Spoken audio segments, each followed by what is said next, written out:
Elas são misteriosas.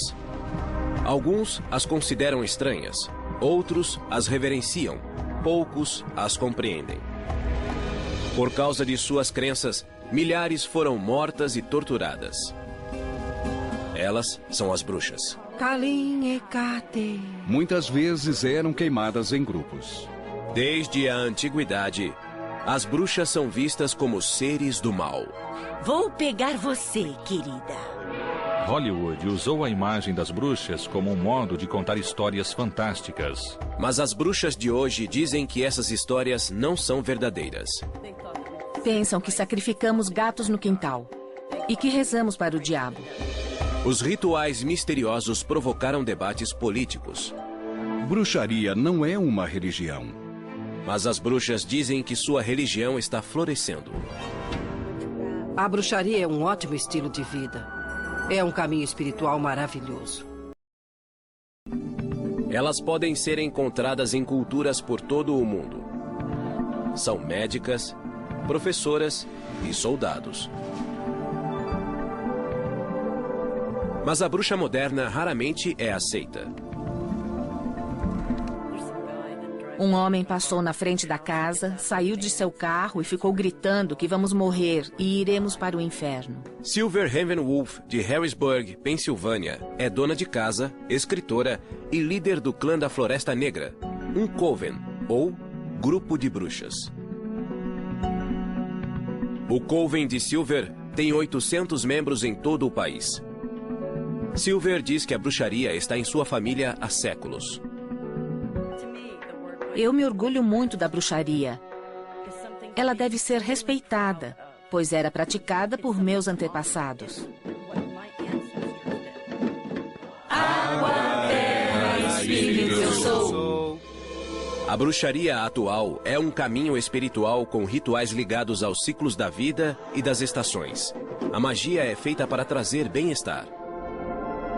Essa prática tem profundas raízes históricas. E apesar da imagem negativa, mulheres e homens como Christoph Penczak orgulham-se de ser bruxos. Sou um bruxo, pratico bruxaria e uso essas palavras. A palavra bruxa está ligada à palavra Wicca. A maioria dos bruxos entende a palavra Wicca como moldar, formar ou mudar. Wicca também é o nome da religião moderna que se baseia nas tradições da bruxaria. Mas nem todas as bruxas praticam a Wicca. Essa é uma ideia equivocada. O maior equívoco é que adoramos Satã, o mal. Nem sabemos quem ele é e não temos uma divindade do mal. O caminho da bruxaria data de mais de 2000 anos. O caminho da bruxaria. Na época céltica, na Europa, as bruxas celebravam a terra e rezavam para as forças da natureza. Elas eram curadoras hábeis que usavam ervas e poções. Elas tinham um toque de cura, no sentido em que hoje entendemos essa expressão. Essas curadoras hábeis eram temidas e reverenciadas. Existe um paradoxo interessante em relação à cura. O poder de curar é também o poder de prejudicar as pessoas. No início do cristianismo e na Idade Média, a bruxaria continuou popular. E na Europa, as bruxas conviviam em paz com os cristãos. Se seu filho estivesse doente e alguém dissesse que o curaria espiritualmente, você não faria muitas perguntas. A igreja não perseguia ativamente as pessoas que faziam isso, mas recomendava aos cristãos que se mantivessem afastados da bruxaria. Então, o efeito sobre as bruxas eram mínimos.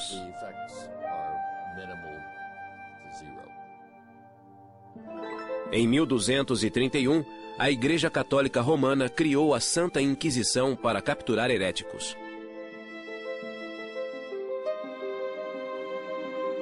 No século XIII, As autoridades cristãs reprovaram a bruxaria, pois acreditavam que as bruxas adoravam o demônio.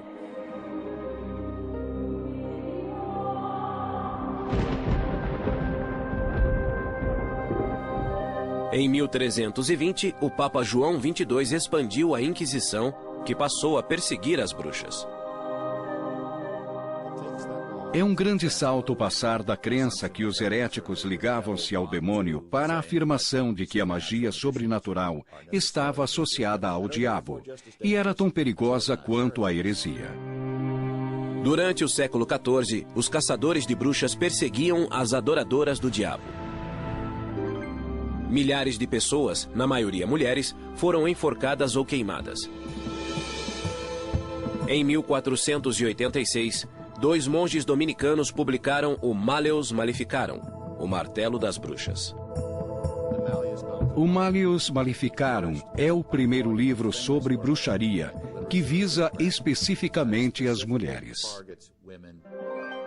Uma dessas mulheres chamava-se Walpurga Hausmann, que morava em Dillingen, na Alemanha, em 1587. Walpurga era parteira há 19 anos. Mas quando houve uma série de mortes de bebês, suspeitou-se que fosse bruxa.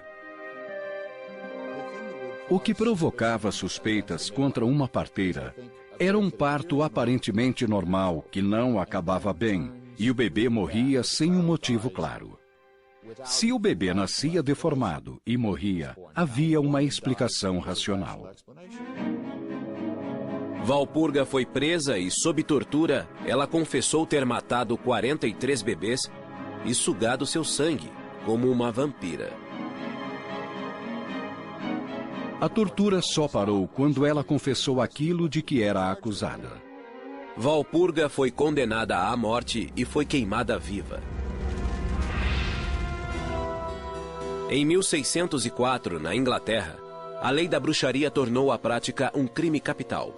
Ironicamente, na mesma época, as bruxas apareciam no palco do Teatro Globe, em Londres.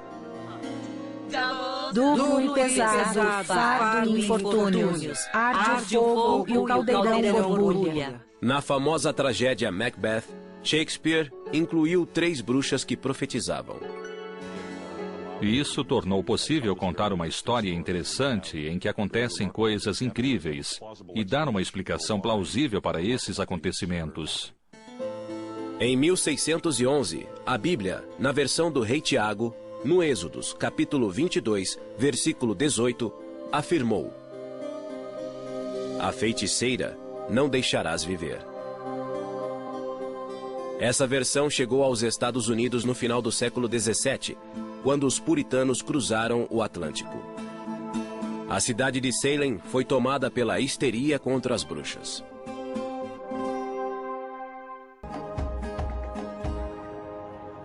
Hoje, Salem atrai milhares de visitantes na época do Halloween para o festival Acontecimentos Assombrosos.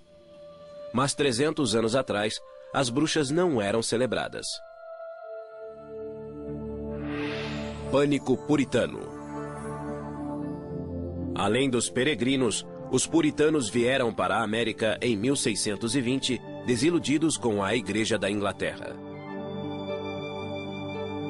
Eles queriam uma igreja melhor, pois a Igreja da Inglaterra era meio católica e meio protestante.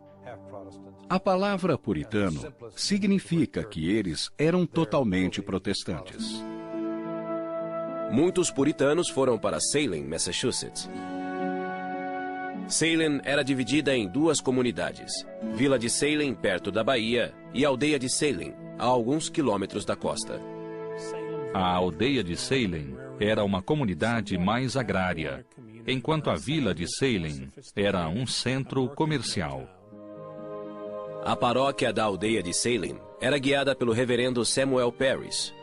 Sua esposa, Elizabeth, era doentia, e eles moravam com 2 filhas, um filho e uma sobrinha. Foi em sua casa, no inverno de 1692, que a histeria das bruxas começou. Em 1692, aconteceu uma confluência de diversas perturbações sociais, econômicas e religiosas. Nessa época, a aldeia de Salem era uma comunidade arrasada, pronta para que algo ruim acontecesse. O reverendo Parris deixava a filha Betty, de 9 anos, e a sobrinha Abigail, de 11 anos, com Tituba, sua escrava. Ela era uma índia arawak caribenha negra, trazida de Barbados pelo reverendo Parris.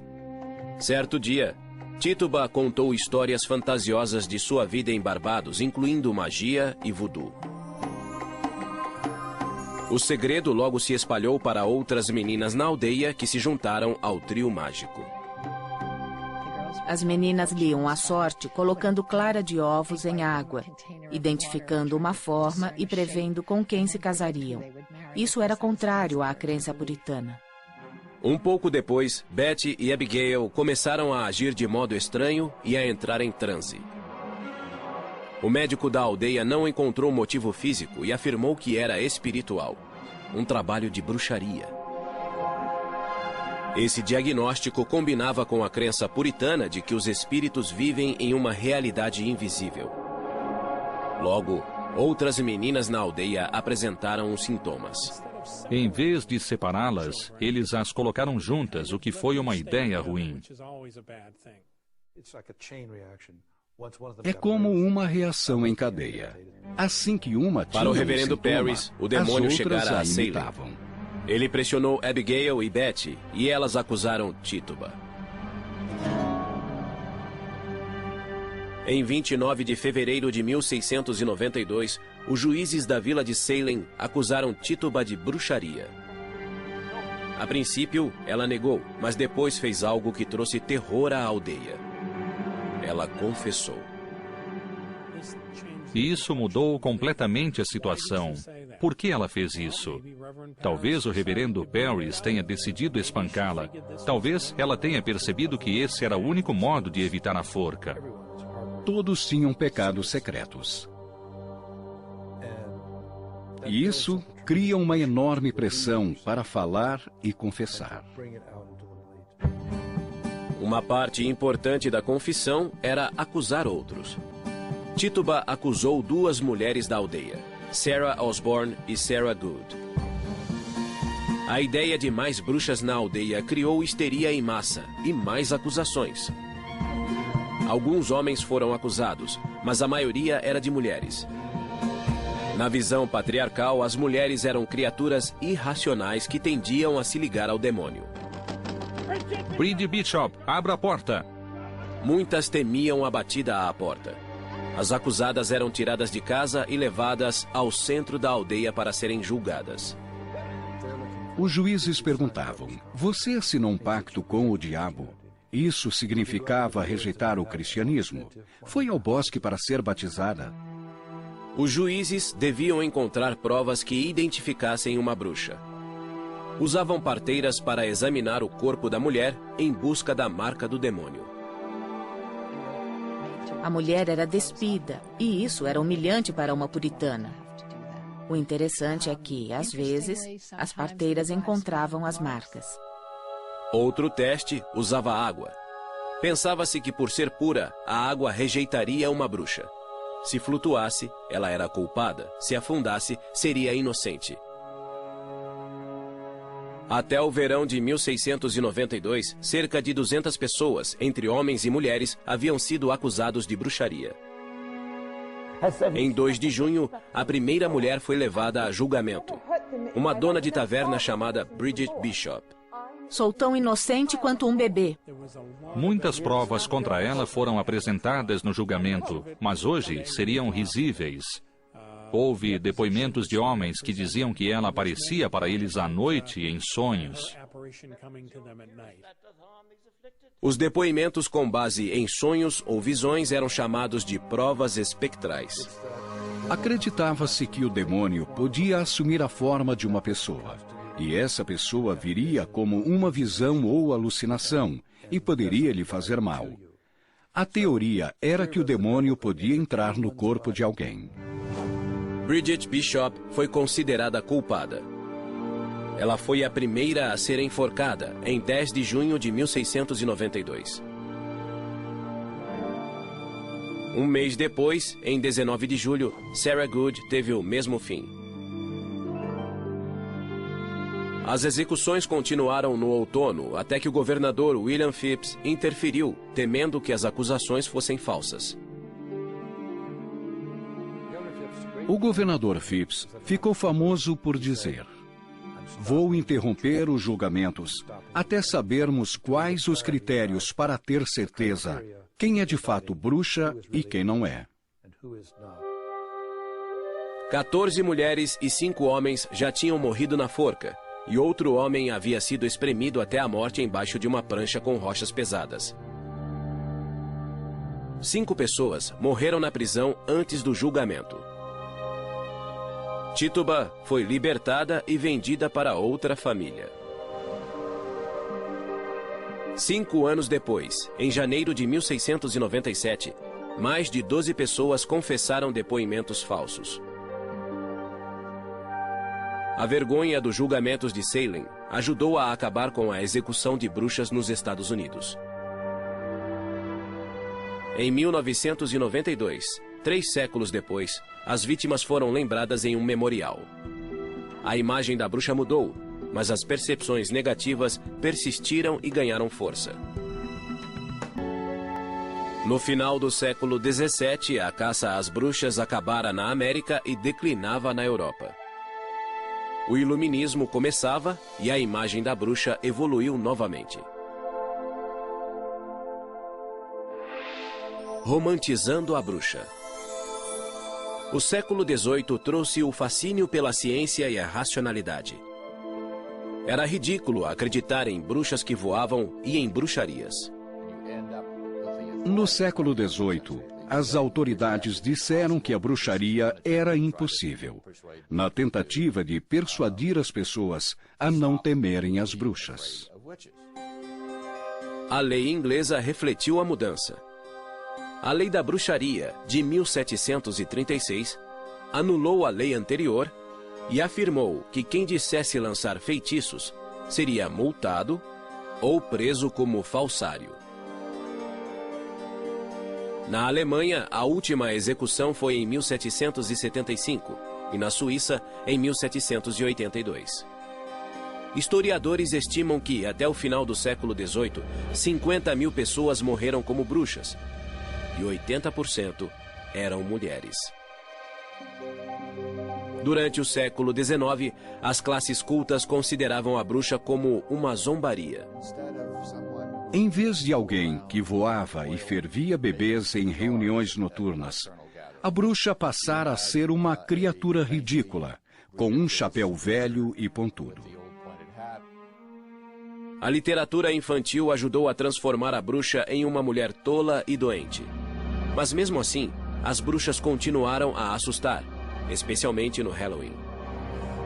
O Halloween veio do antigo festival cético Samhain, que celebrava a colheita e honrava os mortos. O folclore transformou essa celebração em um festival assustador, no qual as bruxas ficavam à solta. A bruxa má, com o rosto verde, continuou a ser popular e voou até o século XX. Hollywood usou essa imagem para retratar a bruxa do oeste em O Mágico de Oz. O rosto verde, a roupa preta e o riso ameaçador combinaram-se para criar a imagem do mal. Vou pegar você, querida, e seu cãozinho também. Margaret Hamilton é o arquétipo da bruxa e sempre será.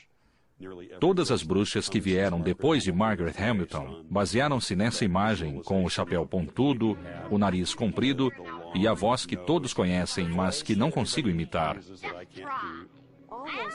Tudo isso é negativo. Nos dá uma imagem ruim e deprecia nosso valor. Bruxas modernas como Laurie Cabot sentem-se ofendidas com esses estereótipos populares. Laurie mora em Salem, Massachusetts, e veste as roupas tradicionais negras em público.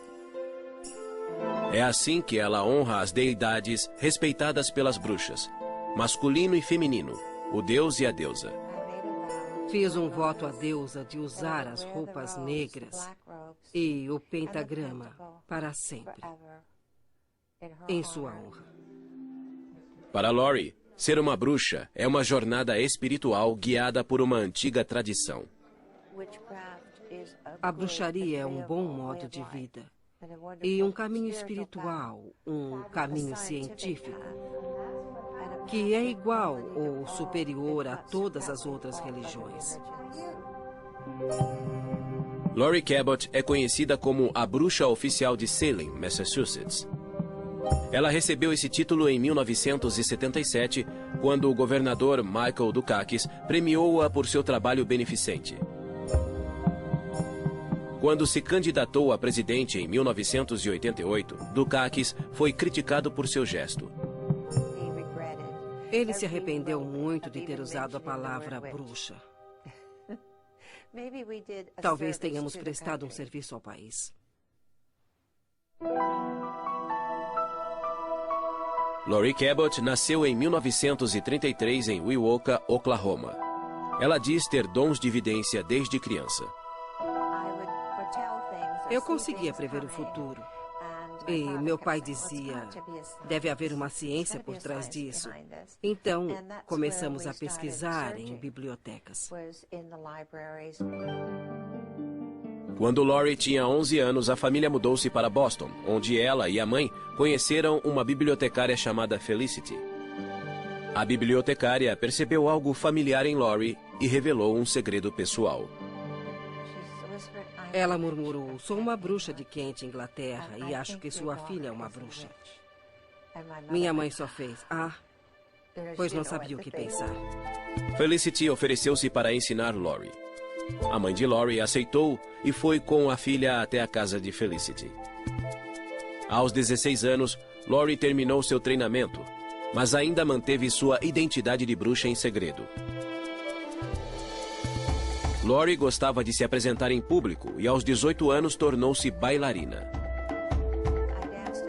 Eu dançava no Latin Quarter, uma boate chique em Boston, cujo dono era Lou Waters, pai de Barbara Walter. Trabalhei com Pierre Bailey, Frank Sinatra e Jimmy Durante. Quando ficou noiva, ela hesitou em contar ao noivo que era bruxa e preferiu dizer que era vidente. Depois de nos casarmos, eu contei que era bruxa. Mas nessa época estávamos bem um com o outro e ele estava à vontade com minhas habilidades. Em 1965, Lori tinha 2 filhas, Jodie e Penny. Além de ser mãe e esposa, Lori praticava bruxaria em casa. Eu praticava magia, meditando, curando, mantendo-me equilibrada, curando minhas filhas e ensinando-as. Em 1969, os Cabots mudaram-se para Salem, Massachusetts. Com o tempo, Lori sentiu-se à vontade para viver abertamente como bruxa. Saí do armário das vassouras. Foi incrível. Nem todos aceitaram a ideia de uma bruxa morar em Salem. Alguns moradores de Salem não gostaram de ter uma bruxa por perto. Lori descobriu isso fazendo compras com as filhas. Um homem parou meu carrinho e disse, como ousa vir a este lugar? Sabemos que é má. Você devia ser enforcada. As pessoas que estavam no mercado ficaram chocadas. Acho que isso as tornou mais tolerantes. Em 1971, Lori Cabot ficou ainda mais visível, pois abriu a primeira loja de bruxaria do país. Achei que seria ótimo abrir uma loja para que as pessoas viessem aprender. Seria um modo de ganhar a vida, ficar em casa com as crianças, praticar bruxaria e educar as pessoas. A loja de Lori vende ervas, especiarias e incensos usados ao praticar magia. Segundo Lori, a magia é a arte de provocar mudanças de acordo com a própria vontade.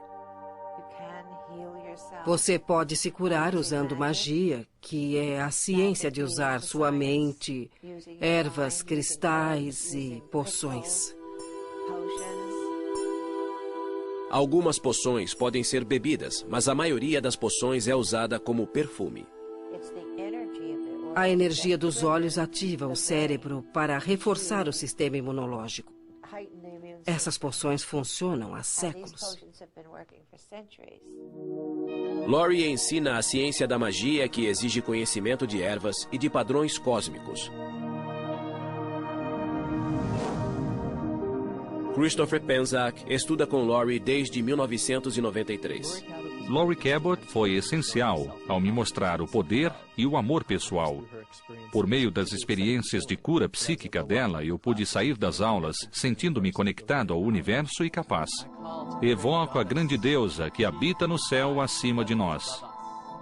Laurie também ensinou Christopher a fazer encantamentos. Para uma bruxa, um encantamento é uma prece focada oferecida ao deus ou à deusa com uma intenção específica, geralmente para a cura. Peço que essas chamas queimem, deixando apenas cura, saúde e retidão. Desde 1995, Christopher dedica sua vida à magia. Ele ensina bruxaria e escreveu mais de 12 livros. Ele diz que é um bruxo, ao contrário da crença popular de que os homens são feiticeiros. Acreditamos que a palavra feiticeiro tem uma relação com a palavra traidor. Então, não gostamos dela. Sou um bruxo, pratico bruxaria e prefiro essas palavras. Christopher e Laurie acreditam que existe magia em todas as pessoas. Todos têm dons mágicos, todos têm talentos, mas é preciso tempo e treinamento para levar uma vida mágica. A vida mágica inclui a celebração de 8 festivais sazonais, chamados de sabás, que representam nascimento, morte e renascimento na natureza. Imbolc é celebrado em 2 de fevereiro e representa o fim do inverno e a chegada da primavera no hemisfério norte. No final do inverno, há uma sensação de congelamento no ar, mas o sol retorna à Terra. E é isso que evocamos. Estamos aqui para curar a Terra, para curar a nós mesmos, para trazer equilíbrio e bondade em lugar do mal e das feridas do mundo. Faço este círculo para criar um espaço sagrado para nós nesta noite. Que assim seja. O círculo se fechou. Que assim seja. Estamos celebrando Imbolc, que é ligado à deusa Bridge. Ela dará à luz o sol, que trará a primavera e um recomeço.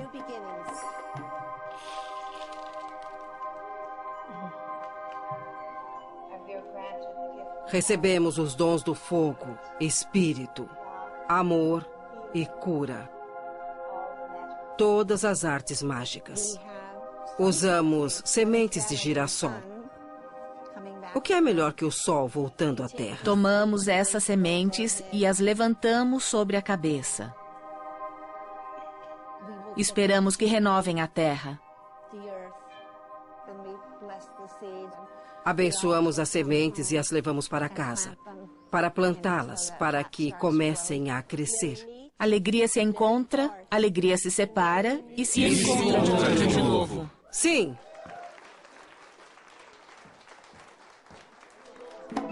Ao celebrar Imbolc e a primavera, Laurie e os bruxos têm a sensação de renascimento e equilíbrio. Receberam a energia dos 4 elementos e do espírito e vão levá-la para a vida diária em tudo que pensam e fazem. Mas nem todas as bruxas são tão abertas em público. Algumas ocultam sua identidade por causa de ameaças. As bruxas realizam rituais de cura há mais de 2000 anos e muitas continuam nessa tradição. Nos reinos dos poderosos. Às vezes elas se reúnem em círculos para rezar por cura e honrar os ancestrais. Segredos de uma bruxa. Silver Ravenwolf afirma descender de bruxas. Ela mora na Pensilvânia e escreveu vários livros de bruxaria, mas usa um pseudônimo. Assumi um pseudônimo porque moro em uma cidade pequena e sabia que haveria discriminação contra minha família. E assim foi. Seus antepassados foram perseguidos e em 1679 fugiram da Alemanha para a Pensilvânia. E com eles, trouxeram a tradição mágica da cura pela fé. Sem uma bênção. Silver diz que os cantos datam dos anos 1300. Sem uma bênção. Sem uma bênção. Sem uma bênção.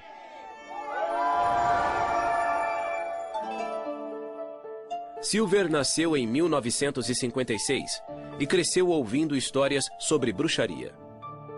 Mas a mãe de Silver era protestante e criou a filha em sua religião.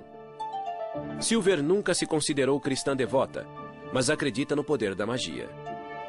Quando criança, ela fazia encantamentos com seu brinquedo favorito.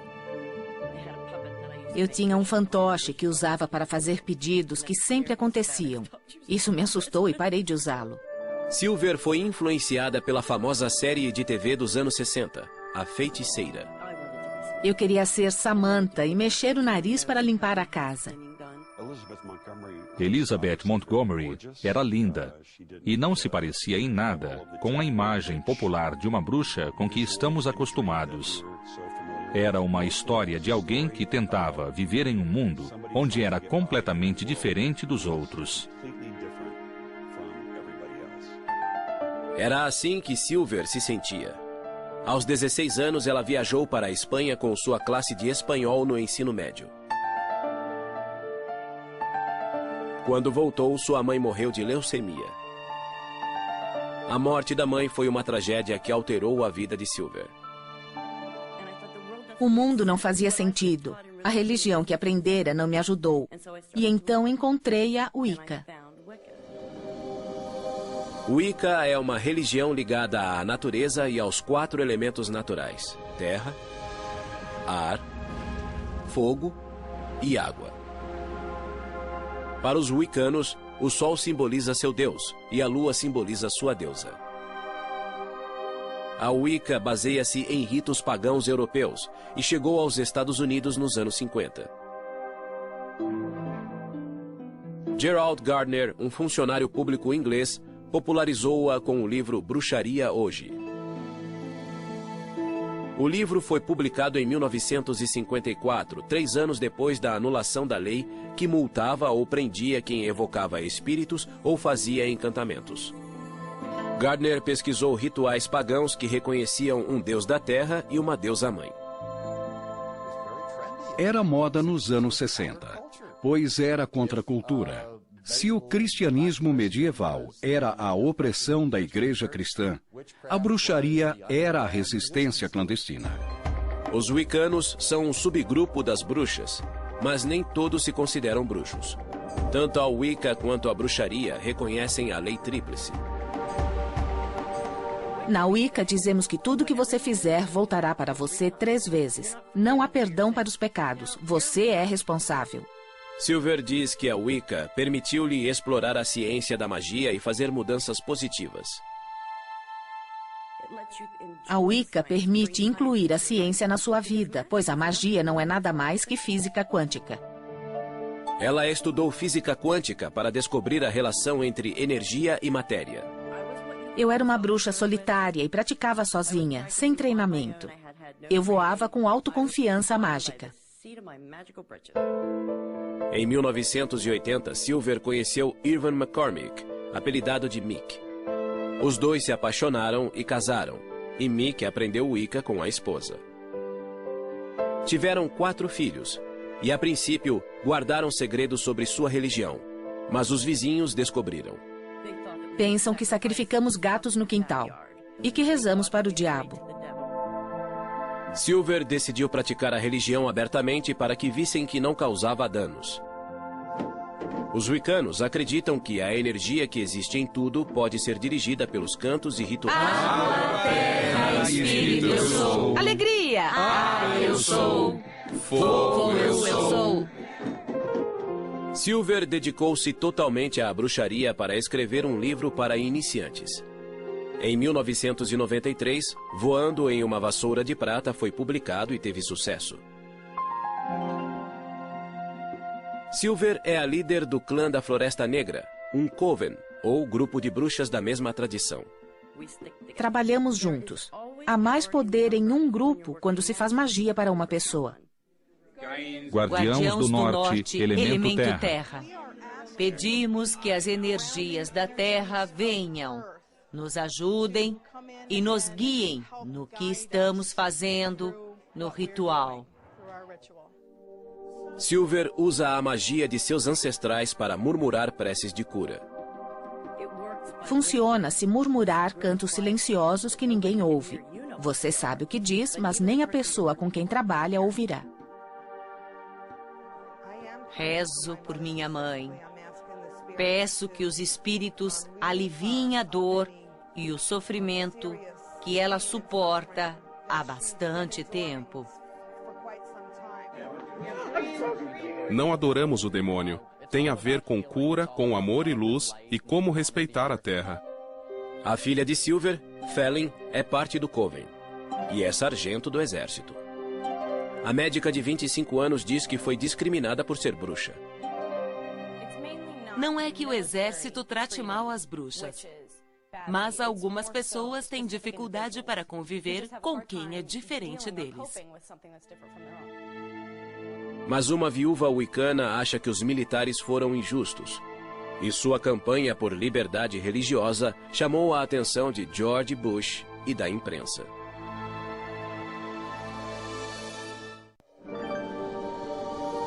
O modo como as bruxas são percebidas e tratadas evoluiu muito. Já foram reverenciadas e perseguidas. E aos poucos estão sendo aceitas pela sociedade.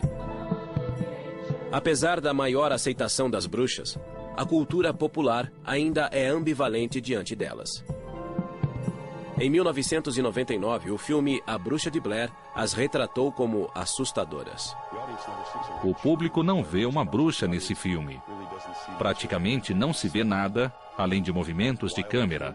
Mas o que funcionou nesse filme foi o medo do desconhecido. A série de TV Charmed evocava a imagem da mulher forte e independente que também era bruxa. Barry Spelling criou uma história interessante com bruxas boas, mas elas também eram muito atraentes. Muitas bruxas sentem-se incompreendidas e esse é o tema central do musical Wicked. Na verdade, nenhuma das bruxas é má. Uma delas está um pouco perdida, e Elphaba só quer amor e aceitação porque é verde em um mundo em que os outros não são. Embora a bruxa continue a ser verde nos mitos antigos e na cultura moderna, as bruxas reais dizem que não existem bruxas más. Não é preciso fazer o mal para que as coisas aconteçam ou sejam corrigidas. Podemos neutralizar o mal e nos proteger. Por que seríamos más? As bruxas de hoje trabalham para que a palavra bruxa soe positivamente. Ser uma bruxa me dá força e faz com que eu me sinta bem. Isso me traz tanta energia que sinto que posso fazer qualquer coisa. A bruxaria é uma tradição sagrada.